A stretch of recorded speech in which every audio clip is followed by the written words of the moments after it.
Hello Zosha, hello future family, and hello everyone out there on the internet. My wife doesn't like it when I spend too much time on jigs. She wants me to be producing stuff we can sell, not producing stuff to help me produce stuff. So when I build jigs, I have to build them quick and dirty. So I thought I'd show you this today. This is my wedgie sled. There are a lot more sophisticated sleds out there on the internet, but I'm quite proud of this because it's so minimalist and because I managed to get it past my wife. So what does it consist of? Well, it consists of a board which is aligned to the blade, which slides backwards and forwards. I have to keep my finger on one side to keep it straight. Don't worry about this gap here. You can see a little bit of a, maybe my finger's not showing there in the video. Don't worry about this gap here. That's because the board itself isn't straight, but the way I've set it up, it gives a straight cut. Then what I've done to get the angles is I've 3D printed a series, so a whole bunch of these things at different sizes. Two of the more common ones, 60 inside and 22.5 degrees, and I just recessed the text and then just highlighted it with a marker pen, and that was just easier than messing about with the 3D printer. So I've got a bunch of these. This is a piece of African blackwood, and I'm just about to cut 12 pieces, each 30 degrees,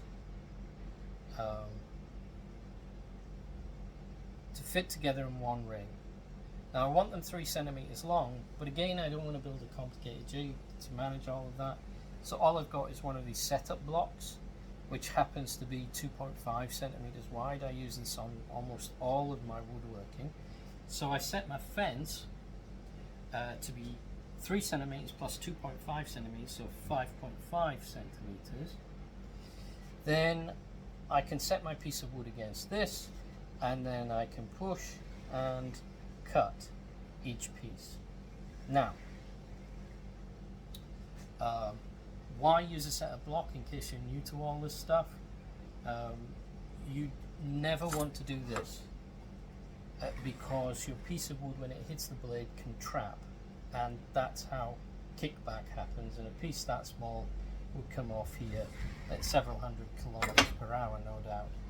Whereas set up like this, when I push it forward, there's space for it to fall into on the right hand side. So that's why I'm doing it like that. So this is my setup. This is my safety device. This is my angle device. It's simply on a board where I've got a line at 90 degrees to the axis of the blade. I've then put a couple of nuts through the board. Each one of these will fit into the same slot, but that gives me different angles whenever I want to use them. So there we go. So I know you lot, so you probably all want to see this working, so forgive the noise.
Alright, I'll just recount them. 1, 2, 3, 4, 5, 6, 7, 8, 9, 10, 11, 12. Okay, we've got 12. So we've done what we want to do, so take that out, show you the bottom. It's an old IKEA drawer, so that's why these are in there, nothing to do with me. The 2 bolts that go through the bottom and the piece that aligns with the blade is 3D printed as well. There you go, there's a shot of it. So that's the jig. Let's get out our 12 pieces. For those of you more experienced with this stuff, you might be saying, well, why didn't you use the back side of the jig? It does allow you to do that, but in fact in this case I don't particularly need it, as I'm going to fill gaps in this with epoxy. But let's just see if we get an approximate ring when we put these together. Yeah, so there's first group. 1, 2, 3, 4, 5, 6. So that should be 180 degrees, and then the complete loop here. I know this is fascinating for about 3 people in the world, but one of them is me. So there we go. There's our ring.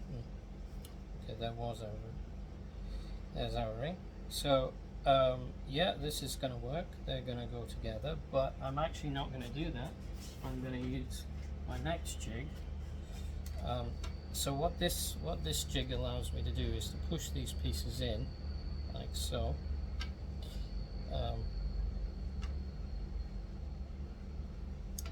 And to form them into a ring inside of this.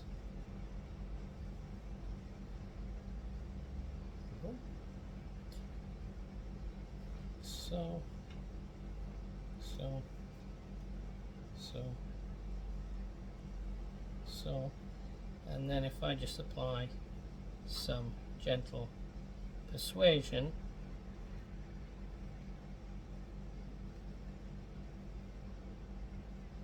there we go. So this allows me to position these pieces, roughly speaking, in a circle, like so. And then I select a ring from my ring box over here, possibly this one. Let's have a look. Yeah, so I would select that, and if I wanted to continue at this point I would glue that up. Then I would lift the ring out of here, and I've got a ring with equal spacings. Now I use that because I like to get epoxy between the pieces. Now this isn't my invention, this I stole, so that's not the point of the video. The point of the video was the very simple jig I showed you at the start. Okay, so that's all. Hope you enjoyed that, hope you got something useful from that, and Zosha, see you on Monday. Alright, bye bye now.